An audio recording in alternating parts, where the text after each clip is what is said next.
माझं नाव विजय. वय साधारण 22-23 वर्षाचं असेल. कॉलेजच्या शेवटच्या वर्षाची शेवटची परीक्षा नुकतीच पार पडली होती. गेल्या 4-5 वर्षापासून सुरू असलेला तो कॉलेजचा प्रवास, मित्रांसोबत मारलेल्या गप्पा, कॅन्टीनमधला तो गरारोळ, हे सगळं एका रात्रीत थांबल्यासारखं झालं होतं.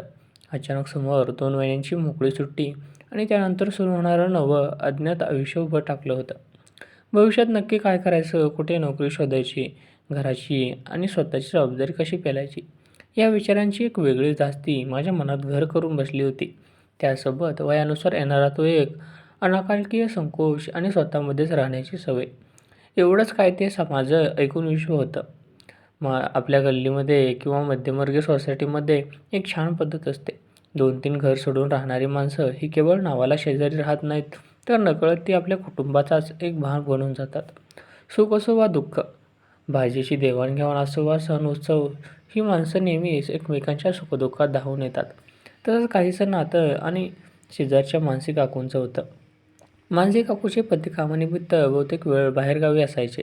त्यामुळे घरातल्या रोजच्या शांततेपासून थोडा बदल म्हणून काकूंचा जास्त वेळ आमच्या घरीच यायचा. त्या रोज दुपारी घरातली कामं उरकून आमच्या घरी यायच्या. माझी आई आणि काकू या दोघींच्या गप्पा म्हणजे रोजचा ठरलेला कार्यक्रम. दुपारी 2 ते 4 या वेळात आमच्या हॉलमध्ये त्यांच्या चर्चा रंगायच्या. आज काय भाजी करायची, महागाई किती वाढली आहे, टीव्हीवरच्या मालिकांमध्ये काय चाललंय, इथपासून ते गल्लीतल्या सगळ्या लहान मोठ्या बातम्यांपर्यंत अनेक विषयावर त्यांच्या गप्पा रंगायच्या. काकू दिसायला खूप शांत, नेहमी हसऱ्या आणि अतिशय व्यवस्थित असायच्या. सुरकुत्या नसलेला त्यांचा प्रसन्न चेहरा, अगदी व्यवस्थित नसलेली कॉटनची साडी आणि बोलण्यातला तो एक मऊपणा, या सगळ्यामुळे घरात त्या आल्या की एक वेगळीच प्रसन्नता आणि जिव्हाळा यायचा. त्या मला लहानपणापासून पाहत आल्या होत्या, त्यामुळे माझ्याशी बोलताना त्यांचा सूर नेहमी एका लहान मुलाशी बोलल्यासारखाच असायचा. "अरे विजय, कसा आहेस? अभ्यास कसा चालला आहे?" एवढंच आमचं मोजकं संभाषण असायचं. मीही त्यांना नेहमी काकू म्हणून आदराचं अंतर ठेवून पाहत आलो होतो. त्यांच्याशी मोकळेपणाने बोलणं किंवा गप्पा मारणं मला कधी जमलंच नाही. पण त्या दिवशी दुपारी काहीतरी वेगळंच घडणार होतं. मे महिन्याचा दिवस होता. बाहेर कडक ऊन, रणरणतं ऊन पडलं होतं. उन्हाच्या तडाख्यामुळे गल्लीतले पूर्णपणे सामसूम होते. पक्ष्यांच्या किलबिलाटसुद्धा मंदावली होती. दुपारच्या त्या शांततेत फक्त उन्हाचा झटका जाणवत होता. आईला काही महत्त्वाच्या कामासाठी आणि घराचं महिन्याभराचं सामान आणण्यासाठी बाजारात जायचं होतं. ती निघण्यापूर्वी माझ्याकडे आली आणि म्हणाली, "विजय, मी तासभरात सामान घेऊन परत येते. तू जरा घरातच थांब. मुख्य द्वार आतून बंद करू नकोस आणि टीव्हीचा आवाज जास्त ठेवू नकोस." आई गेल्यानंतर मी हॉलमध्ये सोफ्यावर ताणून दिली. टीव्हीवर मंद आवाज जुनी गाणी सुरू होती. बाहेर पडलेलं कडक ऊन, घरात पंख्यांचा तो एकसारखा येणारा संथ आवाज आणि टीव्हीवरचं ते संत संगीत, या सगळ्यांमुळे मला हलकीशी पेंग येत होती. मी डोळे मिटून पडून होतो आणि मनात भविष्याचे तेच ते विचार फिरत होते. तितक्यात अचानक दारावर बेल वाजली. टिंग टिंग टॉंग. मी आळस देत सोफ्यावरून उठलो. डोळे चोळत विचार केला, आई इतक्या पटकन परत आली की काय? पण भिंतीवरच्या घड्याळाकडे पाहिलं तर अजून अर्धा ताससुद्धा झाला नव्हता. मी हळूहळू दाराकडे गेलो आणि कडी वगळली.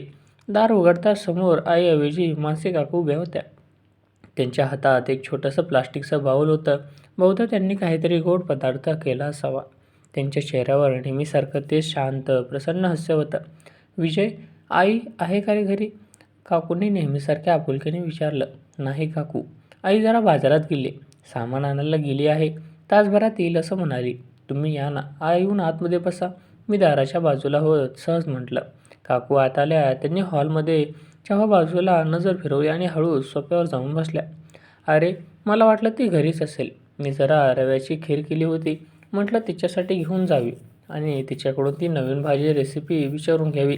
काकू हातातला बाऊल टीपॉवर ठेवत म्हणाल्या, "काकू, मी आईला फोन करून सांगू का?" "तुम्ही बसा, ती लगेच येईल." मी माझा मोबाईल हातात घेतला. आईला कॉल लावण्याचा प्रयत्न करत म्हटलं, "अरे नको नको, काही घाई नाही रे." काकू पटकन म्हणाल्या, "ती येईल तिच्या वेळेवर. बाजारात गेली आहे तर घाई कशाला करायची? तू काय करतोयस? तुझे कॉलेजचे पेपर संपले ना काल?" काकूंनी तो प्रश्न विचारताना माझ्याकडे ज्या प्रकारे पाहिलं, ते मला जरा वेगळं वाटलं. एरवी त्या नेहमी आईशीच गप्पा मारायच्या. मला फार तर एखादा अभ्यासाचा प्रश्न विचारून सोडून द्यायच्या. पण आज त्या थेट माझ्याकडे पाहून अत्यंत आपुलकीने आणि आदराने विचारत होत्या, "हो काकू, कालच शेवटचा पेपर झाला. आता 2 महिने सुट्ट्या आहेत. मी जरा लाजत सोफ्याच्या दुसऱ्या टोकाला बसत म्हणालो. काकूंनी मला वरपासून खालपर्यंत नीट पाहिलं. त्यांच्या चेहऱ्यावर एक छान, मंद आणि समंजस हास्य उमटलं. "मग आता काय प्लॅन? कॉलेज संपलं, आता पुढे काय करायचं ठरवलंस? घरात असा एकटाच बसून बोर नाही का होत तुला?" काकूंनी विचारलं. त्यांचा तो प्रश्न ऐकून माझ्या मनात साचलेली भविष्याची भीती पुन्हा एकदा वर आली. पण यावेळेस समोर आई नव्हती, तरी कशी व्यक्ती होती, ज्यांच्याशी मी आधी कधीच इतकं स्पष्ट बोललो नव्हतं. त्या दुपारच्या शांततेत माझ्या आणि काकूंच्या संवादाची एक अगदी वेगळीच सुरुवात झाली होती. "काकू, बोर असं काही नाही. पण खरं सांगायचं तर डोकं खूप शांत असतं की भलतेच विचार मनात येतात." मी टीव्हीचा रिमोट हातात फिरवत हळूच म्हणलं. काकूंनी माझ्या चेहऱ्याकडे पाहिलं. त्या सोफ्यावर थोड्या सरकून बसल्या आणि टीपॉपवर ठेवलेल्या खिरीचा बाऊल पाहत असल्या. "काय विचार येतायत रे विजय? सुट्ट्या लागल्यात म्हटल्यावर तर मुलाने आनंदात असायला हवं. मित्रांसोबत भटकायला जायचं, सिनेमा बघायचे. पण तुझ्या चेहऱ्यावरती सुट्टीची उत्सुकता अजिबात दिसत नाहीये. कसला ताण घेतोयस ते?" काकूंनी अगदी मऊ आणि आपुलकीच्या आवाजात विचारलं. त्यांचा आवाज इतका आदरयुक्त आणि आपुलकीने भरलेला होता की माझ्या मनावरचा ताण हळूहळू कमी होऊ लागला. एरवी घरात आईबाबांशी किंवा मित्रांशी सुद्धा माझ्या भविष्याबद्दल फारसं उघडपणे बोलत नसे. पण काकूंच्या त्या एका साध्या प्रश्नाने माझ्या मनात साचलेलं सगळं बाहेर यायला उत्सुक झालं होतं. "काकू, कॉलेज संपलं. हे बरं झालं असं वाटतंय खरं. पण आता पुढे काय?" या प्रश्नाने मनात गोंधळ उडवून दिलाय. माझे सगळे मित्र काही ना काही प्लॅन करत आहेत. कोणी पुढे शिकायला शहरात चाललंय, कोणी कुठेतरी जॉब शोधतंय. मला मात्र नक्की कुठल्या दिशेने जायचं ते समजत नाहीये. मी माझा संकोच बाजूला सारून मनातलं शल्य बोलून दाखवलं. काकूंनी शांतपणे माझं बोलणं ऐकून घेतलं. त्यांच्या चेहऱ्यावरचा तो नेहमीचा हसरा भाव आता थोडा गंभीर आणि समंजस झाला होता. "अरे विजय, एवढाच विचार करतोयस काय तू?" काकू हळूच म्हणाल्या. "वय 22-23 असतं ना, तेव्हा असं वाटणं अगदी स्वाभाविक आहे रे. आपल्याला वाटतं की जगातील सगळी गणितं आपल्याला लगेच सुटली पाहिजेत. पण आयुष्य तसं नसतात. प्रत्येकाची वेळ ठरलेली असते." "पण काकू, मला लोकांमध्ये जायला, स्वतःचे विचार मांडायला खूप भीती वाटते." मी मान खाली घालून सोफ्यावरच्या कापडावर बोट फिरवत म्हणालो. "मला वाटतं मी कोणाशी नीट बोलू शकत नाही. इंटरव्ह्यू कसा देईन? नोकरीत लोकांसमोर कसा उभा राहीन? मला स्वतःवरच विश्वास वाटत नाही. आई-बाबांना माझ्याकडून खूप अपेक्षा आहेत, पण मला स्वतःचीच भीती वाटते." माझं हे ऐकून काकूंनी एक हलकासा श्वास घेतला. त्या उठल्या आणि मी बसलो होतो त्या सोफ्याच्या थोड्या जवळ येऊन बसल्या. आमच्यात आता 1-2 फुटांचं अंतर उरलं होतं. त्यांनी अगदी प्रेमाने आणि हळुवारपणे त्यांचा मऊ हात माझ्या हातावर ठेवला. तो स्पर्श एखाद्या मोठ्या बहिणीसारखा, एका मार्गदर्शकासारखा आणि पूर्णपणे दिलासा देणारा होता. त्या स्पर्शात कोणतीही घाई नव्हती, फक्त एक अभय होतं. "मी ऐकते, तू बोल. विजय, माझ्याकडे बघ जरा." काकू शांतपणे म्हणाल्या. मी मान वर केली आणि त्यांच्या डोळ्यात पाहिलं. काकूंच्या डोळ्यात नेहमी दिसणारा तो फक्त शेजारच्या काकूंचा अभाव आता नव्हता. तिथे एक प्रौढ अनुभव, एक आपुलकी आणि मला समजून घेण्याची तीव्र धडपड दिसत होती. "तू स्वतःला कमी लोकवतोस." काकू माझ्या डोळ्यात डोळे घालून म्हणाल्या. "मी तुला लहानपणापासून पाहते. तू गल्लीतल्या इतर मुलांसारखा उडंग्या नाहीस. तू अभ्यासू आहेस, इतरांचा आदर करतोस आणि सगळ्यात महत्त्वाचं म्हणजे तू विचार करतोस. आजकालची मुलं विचार न करता निर्णय घेतात, पण तू भविष्याचा एवढा गंभीरपणे विचार करतोयस, याचा अर्थ तू आतून खूप समजूतदार आहेस." काकूंचे हे शब्द माझ्या कानावर पडत होते आणि माझ्या मनातील द्विधा मनस्थिती हळूहळू निवळत होती. घरात किंवा कॉलेजमध्ये मला आजवर कुणीही अशा प्रकारे "तू समजूतदार आहेस" असं सांगितलं नव्हतं. नेहमी "अभ्यास कर, पुढे काय करणार" अशा सूचना ऐकायला मिळत होत्या. पण काकूंच्या या शब्दांनी माझ्या आतल्या आत्मविश्वासाला जणू एक नवीन संजीवनी दिली होती. "पण काकू, भीती जात नाही ना मनातली?" मी अजून शांशक आवाजात विचारलं. "भीती कोणाला वाटत नाही सांगा?" काकूंनी हसून उत्तर दिलं. "जेव्हा तुमचे काका पहिल्यांदा मोठ्या शहरात नोकरीला गेले होते, तेव्हा त्यांनासुद्धा भीती वाटत होती. मी जेव्हा या घरात नवीन सून म्हणून आले होते, तेव्हा मलासुद्धा भीती वाटत होती. अनोळखी रस्ते आणि नवीन माणसं पाहिली की भीती वाटणारच. पण म्हणून आपण घरात बंद करून राहतो का?" काकूंनी माझ्या हातावरची आपल्या बोटं थोडी घट्ट केली आणि प्रेमाने माझं कपाळ न्याहाळलं. "भीती असणं वाईट नाही आहे विजय, पण त्या भीतीला स्वतःवर हावी होऊन देणं चुकीचं आहे. तू लाजतोस कारण तू विचार करतोस की समोरचा माणूस काय बोलेल. पण एकदा का तू स्वतःवर विश्वास ठेवायला शिकलास ना, की ही भीती कुठल्या कुठे पळून जाईल." काकू अत्यंत प्रभावाने आणि मऊ स्वरात समजावत होत्या. हॉलमध्ये टीव्हीवर मंद आवाजात चालू असलेलं गाणं वातावरणात एक वेगळा शांत प्रभाव टाकत होतं. दुपारचं ऊन बाहेर तसंच होतं, पण आतल्या खोलीत माझ्या आणि काकूंच्या संवादाने एक अत्यंत सुरेख आणि भावनिक वळण घेतलं होतं. एका मोठ्या अनुभवी व्यक्तीने मला इतक्या जवळून, इतक्या आदराने आणि इतक्या मोकळेपणाने समजून घेतलं होतं. असा अनुभव मी आयुष्यात पहिल्यांदाच घेत होतो. काकू, तुम्ही जे सांगताय ते ऐकून मला खरंच खूप वेगळं आणि चांगलं वाटतंय. मी मनात कसलाही याव न आणता प्रामाणिकपणे उद्गारलो. काकूंच्या ओठावर एक सुरेख, कौतुकास्पद हसू म्हटलं. त्या माझ्या आणखी थोड्या जवळ सरकल्या आणि त्यांनी माझं मन अधिक मोकळ्या करण्याचा पुढचा प्रश्न विचारला. काकूंनी अत्यंत आपुलकीने माझ्याकडे पाहिलं. त्यांचं ते कौतुकास्पद हास्य पाहून माझ्या मनातील सगळा संकोच पार गळून पडला होता. विजय, तुला काय वाटतं? यश म्हणजे फक्त खूप मोठे पैसे कमवणं किंवा एखाद्या मोठ्या पदावर बसणं असतं का? काकूंनी अगदी शांत स्वरात विचारलं.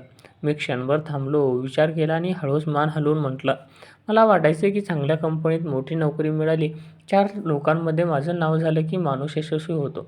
पण मला अजून स्वतःची ओळखच गवसलेली नाही आहे काकू. मला काय आवडतं, मी नक्की कशाचा चांगला आहे, हे मला समजत नाही आहे.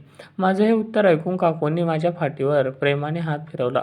तो स्पर्श इतका मायेचा आणि दिलासा देणारा होता की मला असं वाटलं जणू माझी एखादी मोठी बहीण आणि आईच मला मार्ग दाखवत आहे. हेच तर तुमचं वय असतं रे विजय, काकू मऊ समजून सांगायला लागल्या. या 22-23 वर्षाच्या वयात कोणाला स्वतःची पूर्ण ओळख झालेली नसते. लोक बाहेरून कितीही मोठे दावे करत असले तरी आतून प्रत्येकजण चचपडत असतो. ओळख ही घरात असून विचारांचे जाळे विणल्याने मिळत नाही, ती बाहेर पडून अनुभव घेतल्याने मिळते. तू प्रयोग करायला घाबरू नकोस. काकूंचे हे शब्द थेट माझ्या हृदयाला भिडत होते. हॉलमधल्या पंख्याचा तो संथ आवाज सुरू होत होता आणि टीव्हीवर मंद स्वरात एक समधूर जुनं गाणं वाजत होतं.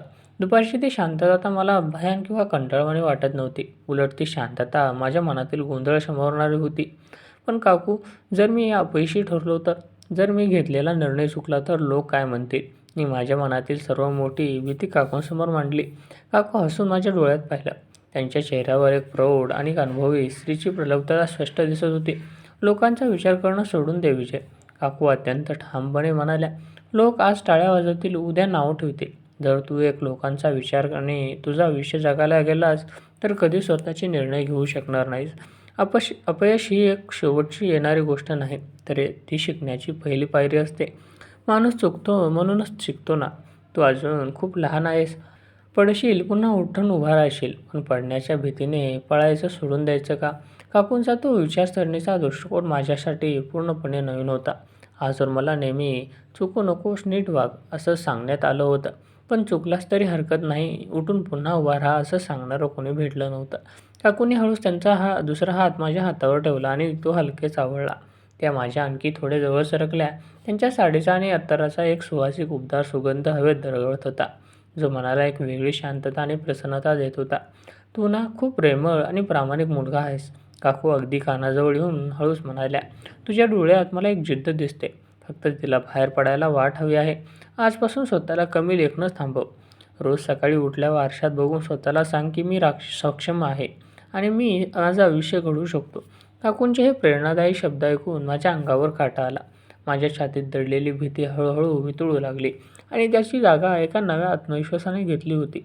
काकू, आज तुम्ही माझ्याशी इतक्या मोकळेपणाने बोलतात, मला खूप बरं वाटतंय. घरात आई बाबा नेहमी काळजीपोटी ओरडतात, पण तुम्ही मला आज एका मित्रासारखं समजावून सांगितलं. मी अत्यंत आदराने आणि प्रामाणिकपणे उठलं. काकूंनी डोळ्यात डोळे घालून मंद हास्य केलं. आपण शेजारी आहोत विजय, पण शेजारी असण्यापेक्षाही आपण एकमेकांचे चांगले मित्र बनू शकतो ना. जेव्हा जेव्हा तुला मनात भीती वाटेल, गोंधळ उडेल किंवा फक्त एक मोकळं करावंसं वाटेल, तेव्हा हक्काने माझ्याकडे येत जा. मी नेहमी तुझं ऐकून घ्यायला इथे असेन.